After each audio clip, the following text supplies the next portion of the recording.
You can't comment about Hamas terrorists chopping off babies' heads.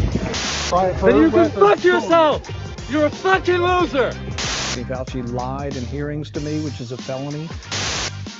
More on Israel and their war with Hamas as a congresswoman puts a Palestinian flag in front of her office. Also, Real Women's Day. You'll never guess whose speech got canceled on a college campus. And lastly, Dr. Fauci is in the news yet again. Rand Paul saying that maybe he's going to do some prisons time. We'll see. All that and more coming up on this episode of Daily Caller Live. Thanks so much for tuning in. My name is Jobob. Daily Caller Live starts right now. 2, 1. Here we go! Might be the only brown guy on earth named Jobob. That is actually her name, Jobob.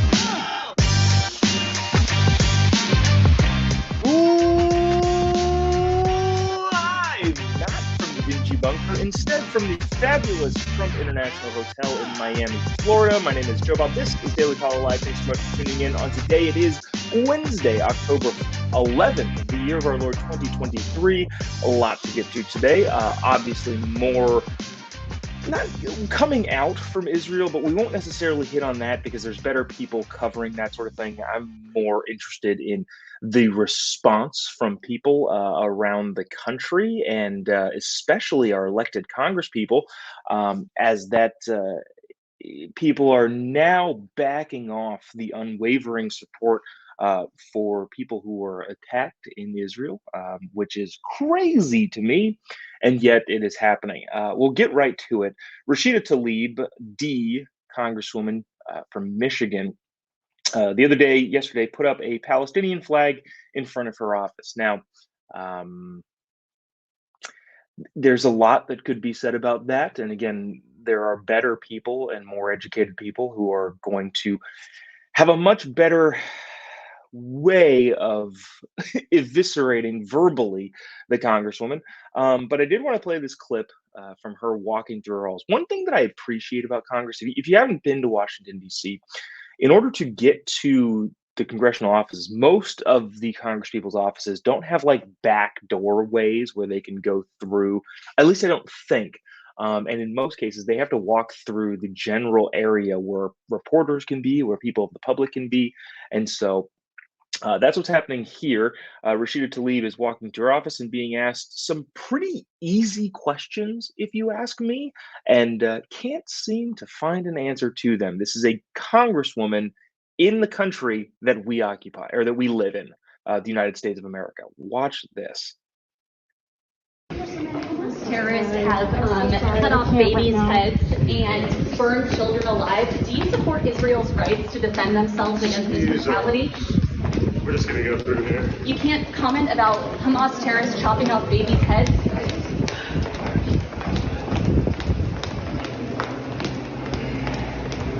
Congresswoman, do you have a comment on Hamas terrorists chopping off babies' heads?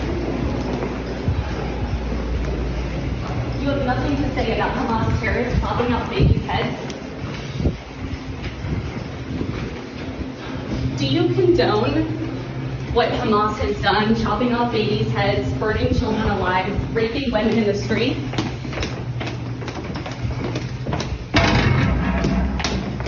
You have no comment about children's heads being chopped off?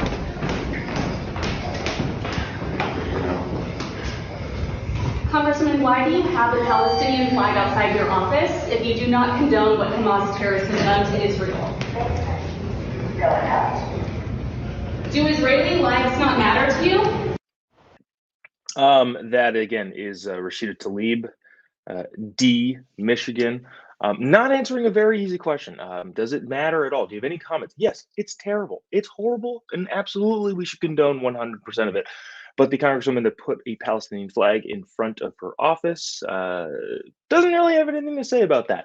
Now, okay, just briefly, indulge me if you will. I was at we were in Charlie Kirk was in Orlando, Florida last night. I was opening for him and heard a lot of the questions, especially revolving around the Israel-Palestine war going on right now. And one of the things that I thought was fascinating is this one kid got up and started talking about, well, Israel is an occupied land, an occupied territory. And Charlie's like, well, what is Palestine? What what is the country of Palestine that you're talking so much about? And the kids started talking about, well, history books say this and history books say this. I feel like there's a huge lack of knowledge going on in this whole debate and argument for the side that continues to say things like the United States is on stolen land and this and that sort of thing. It would appear that not a ton is known past, I don't know, the last, 70 years that Israel's been a country ish. Yes, the war of 1948, 47, 46, around there when Israel becomes its own nation of the Jewish population. Yeah, I guess if you start your history there, you can come to some varying beliefs on whose land and this and that and the other thing. But I feel like that's where it stops. Nobody goes all the way back to, I dare I say biblical times, but I mean that in the historical sense, not a religious sense necessarily. But I think people often forget that Jewish people were there way before everybody else. And I say that again, historically speaking, and these are the same people that are saying, well, the United States is on Native American lands and all of that nonsense. Okay, if you're going to use that argument, the Jewish people have always been in this land. They've been toppled and exiled a number of times, but then they've come back. And then to say that, well, it's not their land anymore, doesn't that go against the entire argument you're making in the first place? I think the most recent, not the most recent, because there's several Jewish exiles, some bigger, some not as big. But I think the biggest exile of Jewish people from their homeland, that I think has a lot of historical significance is by the Romans all the way back when. In fact, the Romans, in order to stick a thumb in the eye of the Jewish people, then name the region that the Jews are being exiled from Palestina, which is a thumb in the eye because they were effectively naming it after Philistines, an enemy of the Jews. And so the Romans then name this region Palestina. The Jews are kicked out of it, and then when they come back and try to make a life for themselves after the horribleness of the Holocaust, Zionism starts to become a burgeoning idea among the Jewish population around the world to go back to the ancestral homeland. Now it's not okay, and now it's stolen. Okay, well, who stole the land first? My point is that to sit and say that, well, the Jewish people came in and are occupying land that isn't theirs. Like, okay, again, I guess if your history book stops at 1948, I still wouldn't agree with that, but I can feasibly see how you think that. But then again, isn't the whole thing that lefties have been pushing, this whole indigenous people uh, deserve the land that they were on, whatever the argument is, if you're going to make that argument here in the United States, shouldn't that also be the truth elsewhere? Which is what a weird, short-sighted way of seeing this problem. But again, I'm not going to spend a ton of time on this because there's lots of news going on outside of the terrible situation going on in Israel. But just fascinating. I was listening to that last night, thinking, wow, we're our a lot of our people are doing themselves a disservice by not even attempting to have a baseline understanding of the entirety of the history of that region of the world. But anyways, I digress. I won't belabor on this. Oh, by the way, just really quick, this congresswoman who refused to answer the question of whether or not, hey, is chopping off babies' heads a bad thing? No comment for that. Was also seen here in 2019, literally in tears, crying with her friend AOC, and I believe is that Cori Bush? Can't tell. No. Anyways, no, it's not. But literally in tears over the quote unquote kids in cages that Obama set up and blamed on Trump. But that can evoke tears in a congresswoman. But again, not beheading of children. Let's see. Holy cow, I did it again. I messed up the Chiron on this. These are not extremists gathering in NYC. They are gathering in Pennsylvania. Extremists gather in Pennsylvania. If we're moving on from that, again, horrible topic, extremists gathered in Pennsylvania to protest Riley Gaines speaking at Penn State University. Yesterday okay. I really, really like that conservatives are now playing the rhetorical games. I don't like the rhetorical games have to be played at all. I think we should talk in open terms and people should be more engaged. But if we're going to compete on the rhetorical playing field of nice sounding words, I'm glad that conservatives are actually doing this. Yesterday, to my knowledge, was Real Women's Day. There's Women's Day, obviously, but apparently now that can be hijacked by dudes who want to wear dresses. But Real Women's Day is now a thing. And on Real Women's Day, Riley Gaines was set to speak at Pennsylvania State University, Penn State, where she was met with some really interesting protesters. Now, I'm going to play you some of the protesty clips. And, at this point in time, there's some good news, I think, coming out of this. One, I think the speech was actually I combined those things. The good news is not the speech was canceled, but the speech was, I think, in fact, canceled, which is not a good thing. But some of the good news, I think, is that it would appear that the fervor, energy for the crazy outside of their mind trans activists is dwindling. Watch this. This is like one dude getting very upset and eventually arrested. But look at the tactic and approach this young person, I'm not going to assume his gender, takes when talking about this with people who are going to attend a speech. Check it out. Getting some good footage. Fuck you! You're a fucking loser! Yeah! You want to lose $150 million to the campus for all your friends? I'm State Senator Chris Dush. I'm going to tell you something. You guys don't don't behave yourselves.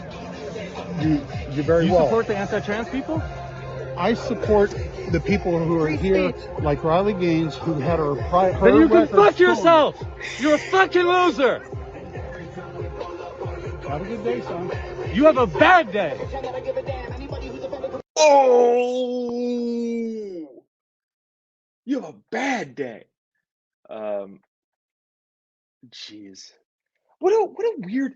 Can you imagine, like, do it? You're just walking around, and then if you were to replay that video, he's just walking around, kind of just milling about, and then turns to the side of the. You're an effing loser. Can you imagine? I mean, maybe that's the sort of thing that happens on the streets of New York, but can you imagine being in that sort of a situation, or being in that sort of a headspace where, like, that's like this is totally acceptable for me to do. I think this is a normal person would act this way. Holy cow. But the two, this guy and his friend continue to harass people that are literally just trying to talk. Like,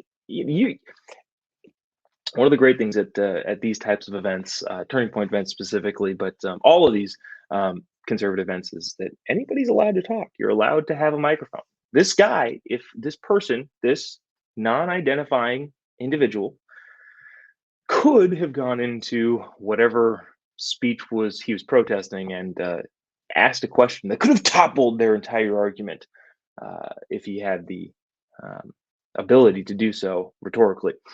But decided not to do that, and instead was milling around. And here's, I guess, the payoff. We see him and his friend being not cool with some people and paying the price. Check it out. Happy children. Excuse me, sir. No question, Oh, you're not. Transphobic. Huh? Why should I be transphobic? You are transphobic. No. What the fuck is the sign you're holding right now, huh? Get this shit out. Whoa. Yo. That's on camera, right? Calm down. Yep. Calm down, guys. What? Where's the police at? You're here trying to call police people who don't have better ideas behave. No one's fucking attacking you. This one and this one. With the backpack and the mask. Don't fucking touch me like that. Are we being detained? Are we being Can you detained? let go of me? Are we being arrested? Can you fucking Are let we go being of me? detained? Don't touch me. Are we being Are we being detained? Yes. Okay. Let's go. Am I being arrested? You can put it on. Okay, you can put it in the back. I just don't want it spilling all over. All right, fine. What's he being arrested for? Disorderly conduct right now. All right, what's that mean? Oh, jeez. You know what I think is funny about that is there's apparently we have a new dictionary in this country. I guess I was unaware. I wasn't privy to this, but we've got a new dictionary. Attacked means mean things online. Being physically attacked, that no longer means attacked. Like these are the same type of people that when you say, hey, I think your ideas are not the best ideas, they're like, why are you attacking me with your verbal hate? Okay, so that's an attack. But I don't know if you missed it, the girl or the non-identifying gendered person in the pink sweatshirt. She said, who's attacking you? You just flipped over their table. Like that's kind of like, I mean, short of punching somebody in the face, that could be considered a physical, actual attack. And she's like, oh, nobody's attacking you. Okay. So if somebody that leans a little bit to the right says something that you don't like on the internet, that's an attack. But then flipping their tables and then cussing them out, that's not.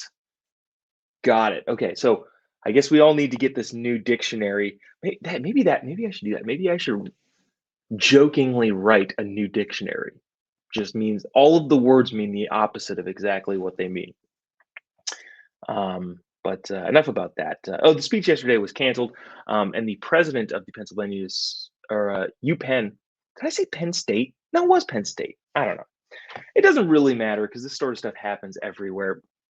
At UCF last night, there was a bunch of activists in the crowd asking, in my opinion, ridiculous questions. But I guess good that they're asking questions as opposed to just yelling about it. But at the end of the day, this stuff happens all over the place. So I guess the specific college doesn't really matter, but I'm pretty sure it was Penn State. Anyways, the speech was actually canceled, and the principal or the chancellor or the president of the university put out a statement saying, even though these people are bigots, we are obligated to let them speak, and then ultimately canceled the speech, which is ironic to say the least. But I thought about playing that video, but we'll move on because I thought this was interesting. And this is still a question that lingers in my head. Will Fauci end up in prison? If the 2024 elections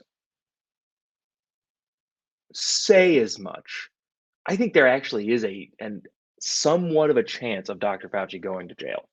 And that's not like an extreme position, I think given all the things that have come out, if Republicans can get a strong majority in the Senate, the presidency, and Congress, it seems not unlikely that Fauci could end up in the clink. Watch this clip from Rand Paul about some new emails that are, again, this is just keeps trickling out over time. But Rand Paul talking about some new emails coming out about the mastermind behind COVID-19. Watch this. This is going to continue to be interesting. Check it out. We have evidence, yes, that they were dishonest, that Anthony Fauci lied in hearings to me, which is a felony, punishable up to 5 years. We now have emails that show him saying that he knew it was gain of function, that the virus looked manipulated, and that he was worried that this came from the Wuhan lab. February 1st of 2020. Then he spent the last 3 years saying nothing to see here. We also know that there was a safety committee that should have reviewed this, and we know that Anthony Fauci went around the safety committee. The safety committee set up in place to make sure this wouldn't happen, never saw the Wuhan funding because Anthony Fauci allowed the funding to go around the safety committee. This is a bombshell revelation, and this will eventually bring down Anthony Fauci. Again, you never know how the public is going to respond to stuff like this, but I think Rand Paul has enough of a bone to pick where he's going to stay on this. Because remember all the way through COVID, Rand Paul is also a doctor. I think he's an optometrist, so it's not, again, an infectious disease doctor. But at the end of the day, he also went to medical school and also has a pretty good understanding of disease and all that stuff. Remember, Rand Paul was, I think, the first senator to get COVID and was like, this is fine. I'm still going to work out in the pool, and got a bunch of heat for it. And I think because of how he's been treated by the media and by Fauci fans, I don't think he's going to let up on this. But we'll see. I guess Fauci, has some emails out there saying basically, and again, none of this seems like new. This is all confirming things that we already kind of speculated about.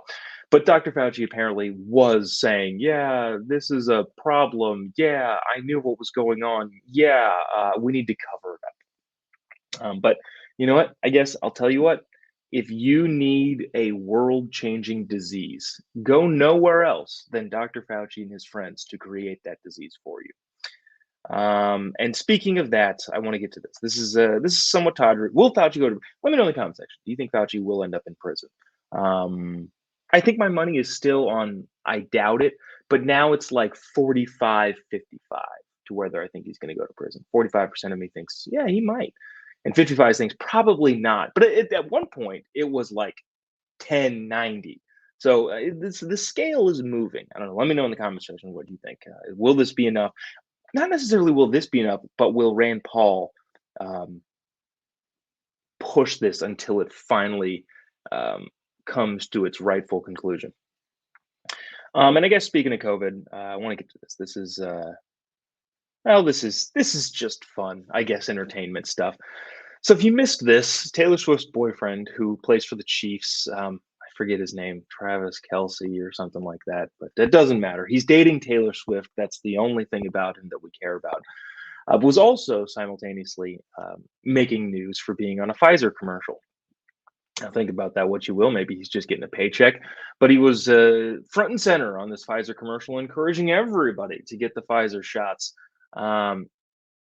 Then last week, the Chiefs played the Jets. Aaron Rodgers, the quarterback of the Jets, he's currently injured. They had a small chat on the sidelines. Then Aaron Rodgers went on a talk show that he goes on routinely, the Pat McAfee show, and he jokingly called Travis Kelce Mr. Pfizer. Then Travis Kelce, who is, again, Taylor Swift's boyfriend, nothing else about him matters, went on the press saying, I don't mind being called Dr. Pfizer, or Mr. Pfizer. And Aaron Rodgers then went on that same show the following week after Travis responded to being called Dr. Pfizer and said this, and I thought this was interesting. That long setup was finally to this. Check it out. I mean, listen, Mr. Pfizer said he didn't think he would be in a vax war with me. Oh, boy. Didn't think he'd be in a vax war with me. This ain't a war, homie. This is just conversation. But if you want to have some sort of duel, debate, have me on the podcast. Come on the show. Let's have a conversation. Okay. Pass it out. Let's do it like in John Wick 4, right? So we both have a second. Nice. Right? So somebody to help us out. I'm going to take my man, RFK Jr. Okay. As an independent. Hell yeah. Right? And he can have, Tony Fauci or some other pharmacrat. And we can have a conversation about this. Okay. Well, I'm happy we got that sorted. Thought for sure you were going with Rogan, but obviously, Dr. Joe Rogan, I apologize. But RFK Jr., not a bad kid. He's been at the forefront of this conversation on the internet I have seen. Currently an independent. And could you imagine Fauci and Kelce sitting down across from Aaron and RFK Jr.? Appointment television. I know you have that 500-page report already. That kind of got forgotten about in the whole thing. Hey, Pat, why didn't you? What's that? That'd be big ratings. Yeah. You know what's interesting about this is that Pat McAfee's a sports guy. This is a sports talk show, but there's no way to avoid just the cultural stuff nowadays. And so now Pat McAfee is weighing in, again, the sports talk show comedian, because Pat is a punter / comedian who hosts a sports talk show. There's no way around talking about all of the big cultural events, which is fascinating to me. And, I would love to see that happen. I would love to see Taylor Swift's boyfriend, who, again, I believe his name is Travis Kelce. I'm not sure. And by the way, Travis, if for some reason you watch this somehow, well, this is all a joke. I've realized that you've made a name for yourself on your own right, and not just Taylor Swift's boyfriend, but that's the media joke nowadays. But anyways, Taylor Swift's boyfriend and Aaron Rodgers sitting down and talking about what they know, what they think they know, would be fascinating, whatever side of the aisle you're on. Unless you're on the side that says, believe the establishment, or else you're a January 6er. Then I guess it wouldn't be fun. But all fascinating things, all interesting, and kind of goes to show there's stuff going on outside of Israel. Israel, I think, is the biggest story, and it will be for a very, very long time. But the world doesn't stop spinning, and a lot of things that we should be paying attention to still continue to happen, especially like the trans extremists on college campuses, Dr. Fauci, all that stuff is still happening, and should be talked about. But appreciate you sticking around, tuning in. If you haven't already, give me a follow on any of your social media platforms. Just type in Jobob. You'll be able to find me pretty much anywhere. I am in Miami today. I'll be on I believe, the Isabel Brown live stream, also from Miami, down the road a little bit. Later on today, I think 3 p.m. Eastern. So if you go check out her podcast / live stream, it should be fun. And then tomorrow I will be with Candace Owens in Atlanta, Georgia. Then I'll be home. I love being home. But it should be a good time if you live in those areas. Virginia Tech, I believe. Sorry, Virginia Tech. Georgia Tech will be with Candace Owens tomorrow. So if you get it, or if you're in any of those areas, or you want to check out those live streams, go ahead and do so.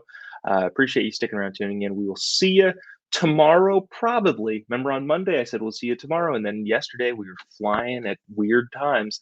So we'll see you tomorrow, probably, but also who knows? God bless America.